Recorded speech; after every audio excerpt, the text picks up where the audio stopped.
Morning everyone, welcome back to the Media Centre. We are here obviously ahead of Brentford tomorrow evening. Usual things on your microphones, it's been a little while. Please keep your phones away from them if you can. And we'll start with Razor, please. Good morning, Eddie. Morning. Before I ask you about Brentford, can we just have some more words about Saturday, the parade, and then the event on the Town Moor? I mean, it was a really special day, wasn't it, for everybody connected with the club? Yeah, an amazing day. Still some vivid memories of it, and I think just a massive thank you to everybody that turned up. It was cold, so for the supporters to wait like they did in those conditions was an incredible effort. So yeah, big thank you. Obviously not everybody that wanted to be at Wembley could be at Wembley, so how nice was it to be able to have those moments on Saturday with so many more people, estimated 300,000 across the day? Yeah, it just goes to show, I think, the numbers that we have that are willing to support the team. And as you say, not everyone could get to Wembley, and we know football is expensive to either to travel or to buy tickets for games. So that was an opportunity for everyone en masse to come and support the team and show their love. And it was an amazing day, and it shows the power that football possesses, that it can change people's mood, can change the city's mood. I just think it was a great day for everyone connected with Newcastle. And as big as the last couple of weeks have been, how much are you looking forward to playing again tomorrow? Yeah, I think we are. I think we enjoyed the break. I think we enjoyed sort of the line going through the cup final, knowing we had a bit of time to absorb what happened in that game. Thankfully, it was positive. But I think now we're ready to play again. I think we've been ready to play again for a while. I think that's what we do, and we're still in the middle of the season, so it's quite a long break, and we've had to try and navigate that as well as we can with all the emotion around the game that we've just had. Hopefully we're ready to play. Of course, we've had a split group. We've had quite small numbers. Only recently we've now got the group back together, and I think we're focused on the next match. And how exciting could the next couple of months be, because you're in a really strong position in the Premier League, 10 matches to go, and having had great success a couple of weeks ago, there's still so much more than you can achieve, isn't there? Yeah, there is, and I think it has been a case of resetting and looking at our goals again in a different way. We need to put what happened against Liverpool to the back of our minds and now really focus on the future. As you say, 10 games, 10 great opportunities for us really to grab and try and turn our Premier League season into a memorable season, as well as the cup final. So we're looking forward to it. Hopefully the lads are boosted and have renewed confidence in what we can be, because against Liverpool I thought we were outstanding, and that's now how we'll be measured against. And finally, Brentford, who you beat in the League Cup in December, just a couple of weeks after you played them in the Premier League, which is one of your biggest disappointments of the season, probably, that result and performance. I guess you know how good and how dangerous they can be. Yep, absolutely it was. It was a very difficult day, that one. Looking back, I think it acted as a bit of a catalyst for us in terms of regrouping, trying to change our season's momentum. After that, we went on a really good winning run. We had some thorough analysis of that game and sort of where we were in that moment. So we know that Brentford are a very good team, and of course, yes, as you said, we played them in the Carabao Cup on the way to the final. That was another tough game. So we know their strengths. Very good. Thomas has done an incredible job. Very good from set plays. Still got some really big strengths in their game, and their away forms sort of turned around. Early season, it was their home form was really strong. Now their away form is really strong. So they've been free scoring as well. Very high scoring team this year. So it should be a good game. Thanks, Reza. Keith? Eddie, I guess it's an unusual position to be in, sort of 3/4 of the way through the season. You've just won a cup final, and you've got, as you said, there are 10 huge games to come. How do you go about ensuring the players retain that focus and there's not any hangover from the cup final? Yeah, I think we've tried to do a lot of work in between the lads coming back together. We trained really hard in Dubai, and we had a sort of a group of, say, 3 or 4 really hard training sessions back here. But now the group's back together, we've really tried to refocus on the future. And I think that's always the important thing. There's always another game. There's always the next moment, and we have to focus on that and not look back too much in this moment. So that's what we've tried to do. And we're excited about what we can be, because I think the Liverpool game, as I said, was a great performance and showed the capabilities the team has. Now we need to try and hit that consistently. I know you wanted to enjoy the cup final, but be honest, when did your mind switch? At which point over the last 2 weeks did it switch to Brentford? Really honestly, it was the next day after Liverpool, because it's just how I'm wired and it's how I'm built. And I tried to sort of have a word with myself and change how I am, but I couldn't. So I was back watching the Liverpool game the next day on my own, analysing the game and going through it for what we need to improve. So that was, I can't change who I am. And so I enjoyed that because it was a good performance. You always enjoy when you play well. And then it was a case of watching Brentford the same day and straight back to work. Gone quite easy on yourself this time around, then, yeah. Yeah, I gave myself a night. So that was quite rare.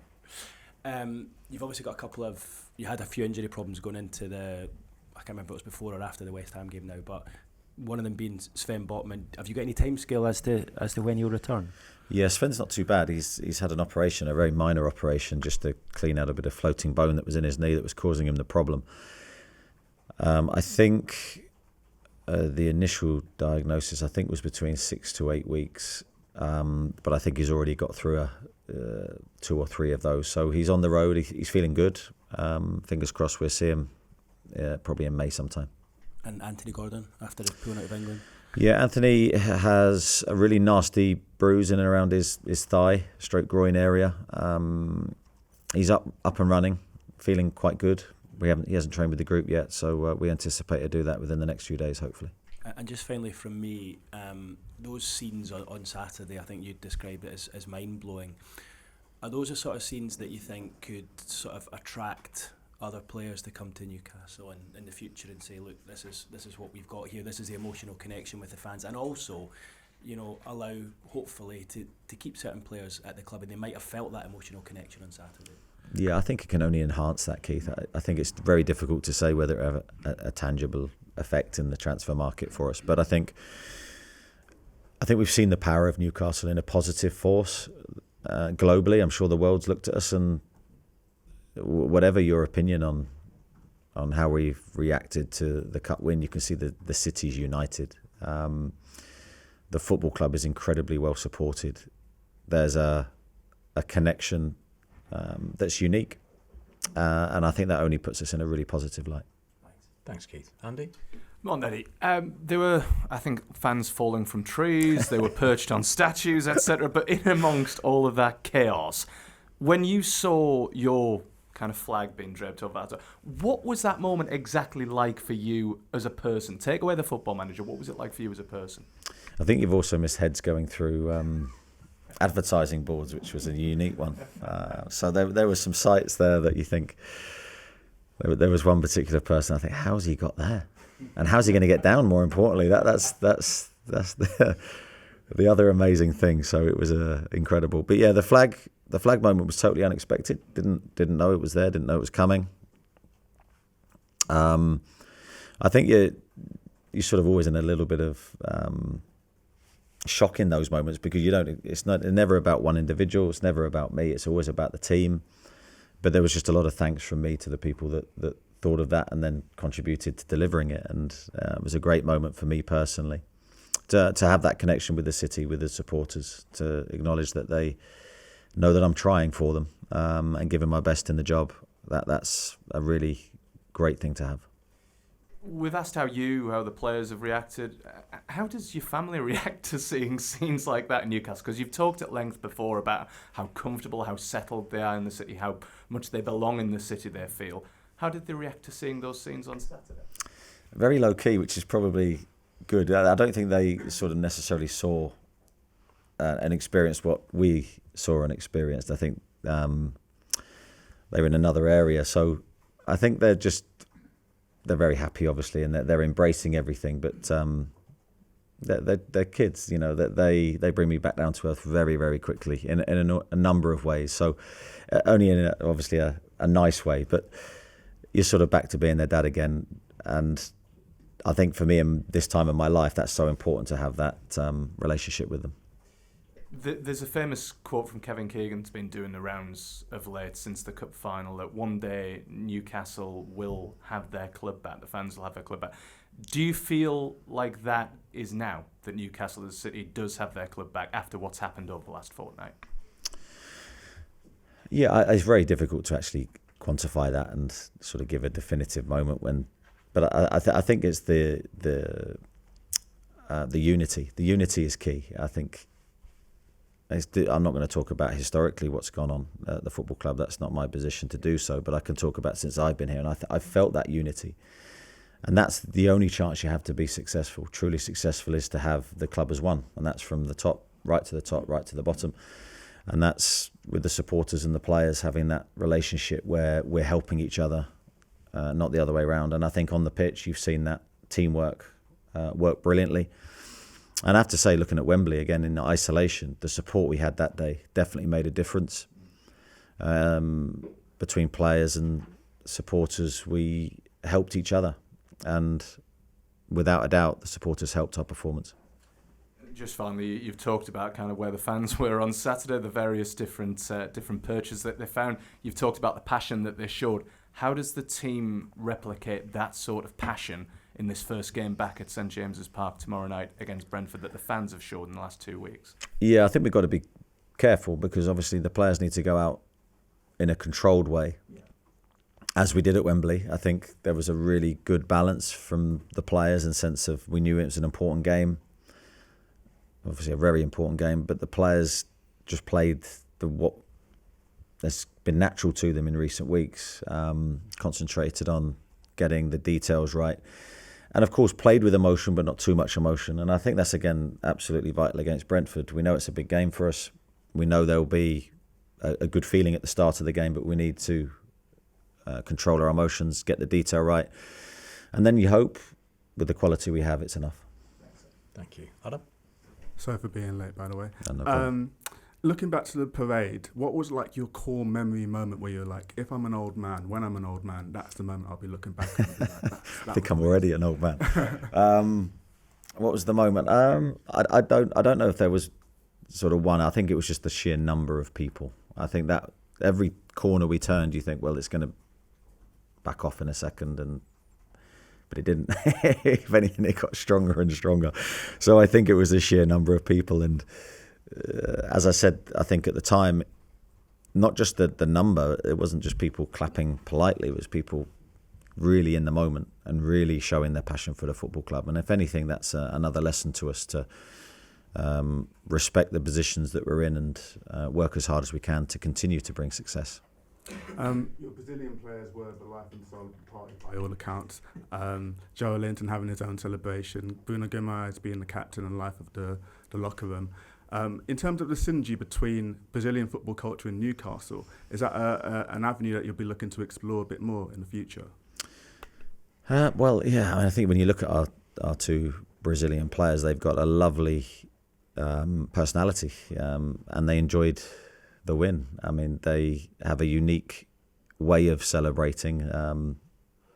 Bruno through singing, obviously, and everyone got the sample of his singing voice, which I keep telling him was very strong. And Joey had his own celebrations and then came back with the group. And yeah, they both bring a great energy to the squad, and you need that. So if they're two sort of standard bearers of how to conduct yourselves, I think they're right up there. And just looking towards tomorrow's game, you won't need any more motivation given what's happened at the weekend, but has it been touched upon that Brentford was probably your toughest lot of the season and looking to turn around that result? Yeah, absolutely. I think the players are very aware of that game, and the memory of that game still lives with us to a degree. I think our training's been very consistent. We had a little break after the final. Then we got back to work pretty quickly, and I've got no doubt the players will be ready for the game. Cheers, Eddie. Thanks, Adam. I got to Damien and then Gary. Hi, Eddie. As crazy as it might sound after the last couple of weeks, could Champions League qualification arguably be a bigger prize given the financial implications for the club? Yeah, I think there's no doubting the power of Champions League football. Can be game changing in terms of revenue and also in terms of what it means and the competition, and then of course the changes that you have to make to be ready for the Champions League football, and that changes everything, as we found last year, to our cost to some degree, with the extra games. And so yeah, there's a lot to think about, but I think for us, qualifying for that is going to be very, very difficult. There's, as we know, 10 games. There's a lot of teams competing for those places. It's one of the tightest Premier Leagues that we've seen in recent times. Very little between those teams competing for those places. So it's going to come down to who's the most consistent.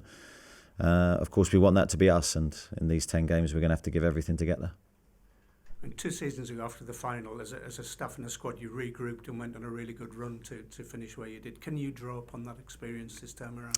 Yeah, well, it's interesting you mentioned that, because that's not been lost on us. I think the pain of losing the final, although it obviously was a big disappointment, fired us in the Premier League. So we used that pain to, I think, win 8 out of 10 games, which was a brilliant response. And how are we going to respond to success? That's a really different feeling, totally different feeling. But I think we need the outcome to be similar. It needs to fuel us. It needs to help us, not hinder us. For those things to happen, there's going to have to be a good reaction from the team. So that's probably our big test now. Thank you. Go to Gary, Ian, and then Scott. Morning, Eddie. You just touched on it there, but after such the emotional high of, finally achieving that first trophy, how do you ensure that, one, the eye of the tiger remains for more silverware and success, but also how can your players make sure the fans still have that thirst and hunger for more to drive you on? Yeah, I certainly think from the players' perspective, I set the tone, if you like, and I think consistency from me is hugely important to how we prepare, how we train, my message, my drive. I think then the players hopefully will see that nothing's changed. We've won something, but ultimately now we still have to improve. We still have to grow every day. So that would definitely be my message to them. I think for the supporters, the supporters will understand that that's one moment in isolation, but the journey never stops. And now our craving for success is even stronger internally. It should be. And I think the supporters will back us in turn. And speaking of the supporters backing, I think 6 of the last 10 games are at home, but you've lost, I think it's 3 out the last 5 at home. Is that something that's concerned you, or can you put that down to anything? Yeah, our home form's been a bit scratchy, as you say, in recent weeks. We've had a couple of painful defeats. So yeah, I think there's been lessons to learn from those games. They've been tough experiences. I think we went through a spell where we weren't defending particularly well. I think we've seen a big upturn in our last 2 games, West Ham and Liverpool. But the challenge never stops. It gets greater. Brentford will have had a long period between their last game. They'll be looking at this game ready. And obviously they'll have their own thoughts on their season. So we need to be ready for the test to come. Thanks, Gary. Ian? Eddie, every manager after a big occasion wants to ride the wave as long as possible and avoid anticlimax, and clearly you've taken every step that's the case. But is it just about your preparations, or is there a psychology involved in it, for argument's sake? Yeah, I think psychology is a huge thing. It always is. And you need to try and identify where your squad's at and what it needs. Now, there will be a confidence lift for sure after the Liverpool game, but that you've got to be careful that it doesn't go into a negative effect for you. You've got to try and use it for the positive. So I've seen a really good reaction from the players, I have to say. Now, of course, we split, as I said, a lot of players went away, so we weren't a full group together. But the players that stayed worked hard and they were very focused, conducted themselves really well. So I haven't seen an overreaction. I've seen the type of reaction that I expect from the squad that we have. You were asked a few times before the cup final if that was a distraction to upcoming league games. After the cup final, can it still be a distraction in another sense? I get the question, but I don't think necessarily a distraction now. It's just how we react to the moment. This is going to be a key moment in our season.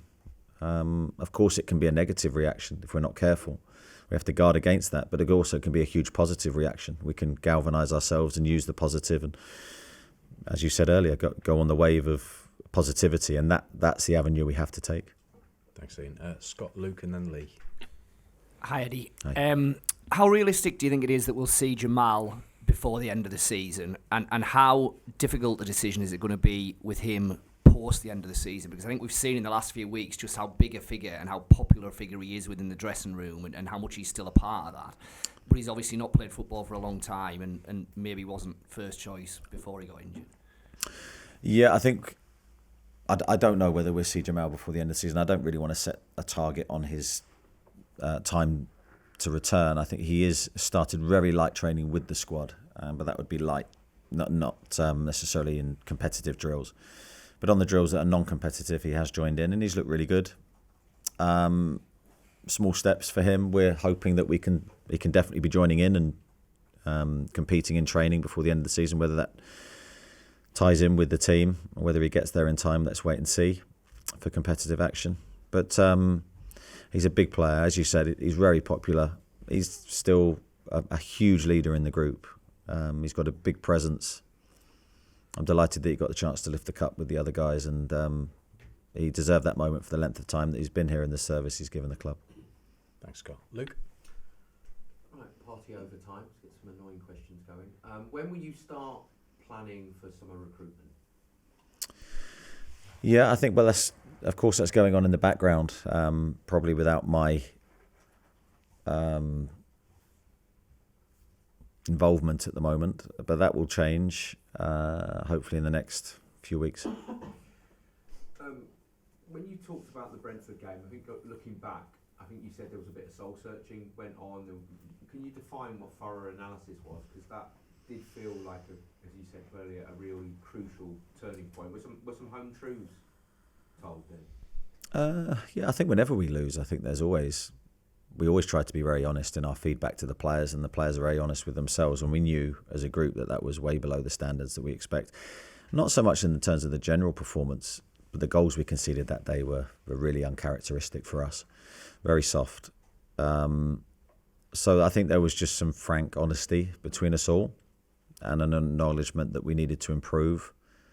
I think then we went away and trained really well in the build-up to the Leicester game, and played really well, and then didn't look back really from that moment. So I believe in honest, constructive feedback to the players, and whether that's individually or collectively. I think that was more of a collective reset, really.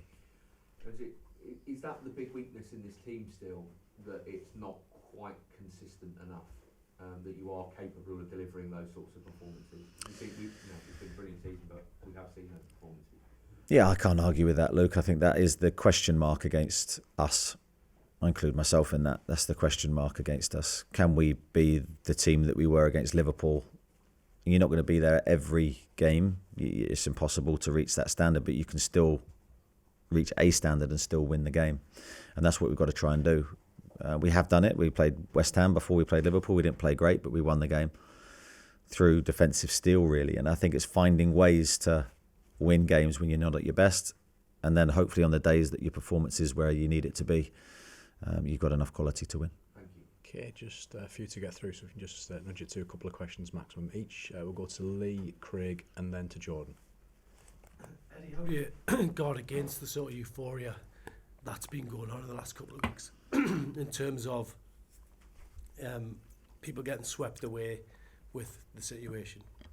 Yeah, well, I think it's just the players that I need to try and control. And as I said, I've not seen anything that suggests they've got carried away. The players have acted really, really well, I think. The training is always the gauge for me. If I look at the training and think there's a problem, the group's not focused, or then I'll make it clear. But the group's trained really well. I think we had a great training sessions this week in the build up to the game, and there's that steel and there's that focus that they know the Premier League is a brutal league. If you drop off, you'll get punished, and we're aware of that. Just for you personally, do you feel it's been a life-changing sort of experience, or can you not go down that sort of avenue? You've got to just stick with your principles. Yeah, no, I think we always stick with our principles. I think it's been an amazing period. I've loved every second of the experience of Wembley, whether you win or lose, is brilliant. But it's definitely a better moment if you can win there. So yeah, that's something that I'll never forget. I think that the aftermath of the game Saturday, I'll never forget either. But now it's very much back to putting that behind us, remembering it, but putting it behind us, and now focusing on the future. Thanks, Lee. Craig? Eddie, when you changed the captaincy on the eve of the season, there was a lot of debate around it, and Bruno didn't start the season in the best form yet. You've seen his journey through the season, and arguably his two best performances of the season were the cup final and the post-parade party. Does what you've seen of Bruno in recent weeks, is that why you picked him as captain? Is that the leadership qualities you saw? Yeah, I think there's always going to be debate when you're at a club like Newcastle when you make decisions. But I just think Bruno's really grown into the role. I think it's very difficult to suddenly adapt to the captaincy. If it's new to you, it's a game changer. I found that when I was a player. You go from being very selfish, thinking of yourself, to then having to think of the group, and that's a different mindset totally. But I think he's really taken on from the experiences that he's had. He's now speaking really well. He's always been a very good role model. I'd say he trains very well. He's the ultimate professional. He doesn't drink. He's football obsessed. And I think the other players see that. So I think we have some really good leaders. I always said this, and when I made the decision, you're not necessarily focusing on one leader of the group. Like we mentioned Jamal earlier, still a brilliant leader, although he's not fit. Dan Burn is an outstanding leader in many different ways. Doesn't wear the armband, but he leads. Kieran has been captain this season as well, and is an outstanding leader in his own right. And that's why we've been able to win the competition that we have, because we don't just have one guy that's doing it all. And tell us the truth, what did you think of the Sandro Tonali song when Bruno started it? And did you have to explain the lyrics to your boys afterwards? I'm still trying to understand the lyrics myself, so I'll leave it at that, I think. Thanks, Greg. Nothing from Jordan. We'll go to Dominic. Historically, you've ended the season very strong after the trip to Dubai, but in terms of team bonding, possibly no better sort of situation than Saturday to galvanise your squad heading into the final 10 games. Yeah, I think the team spirit and feeling within the group's always been good. This season, the group has been. Yeah, we've got some great characters in there. The players get on, but also they've got an edge where they will tell each other if they're not happy, and they're very competitive against each other as well. So, which is what you need in training and the training ground. So, I've had no problem with the spirit of the group. Moments like Dubai can help that. I think the players were very active, very, doing different sports earlier in the week. But remember, it was a small group. 8-9 players. That's all we had. But now we're back together. We're focused on the next match. You touched on Jamal Lascelles' contract situation earlier, but Fabian Schär, another player out of contract in the summer. Is there any update on his situation? I think Fabi hopefully will be signing his contract imminently, if he hasn't already, to my knowledge. Thanks, Tom. Couple to finish, we'll go Kieran and then Martin. Morning. Do you get the sense that the past couple of weeks have given the owners a taste for more, maybe? Difficult to comment, really, because I haven't had sort of direct contact with the owners since the cup final, obviously, that night. After the final we did, but things move on. They're very busy people, so I'm sure that they would have seen things through maybe a slightly different lens. And obviously seeing the reaction of everybody at Newcastle, they will, I've no doubt, seen that, and will be hoping for more. And what can winning something do for the club? Well, I think it could just change his beliefs. I think it shows what is capable. I think that's important for us, that we believe, and I've never not had that belief, but sometimes people need to see it to believe it. But the competition gets harder and harder, as we know, and nothing gets easier. So our work has to be better, and I think that's all I can focus on. Thank you. Martin, to finish, please. Morning, Eddie. Morning. Nick Pope was a big call for the cup final, but it's kind of gone under the radar that he did very, very well. Do you sense a determination from him to re-establish himself as number one from this point? Yeah, I do. I think Nick's had a difficult season with injury, and it's like any player coming back from injury. There's always depending on the situation and the length of time out, there's a period of rustiness when they come back. And I think we saw Nick in his best form the last 2 games, West Ham and Liverpool. I thought he played really, really well, and he had to, because there was big moments in those games where we needed him, and he responded. I have to say, since the cup final, he's also trained outstandingly well. He's looked in really good shape. So, fingers crossed, he's over his injury problems and he can stay fit and continue to play well. And there's a lot of talk potentially about signing another goalkeeper.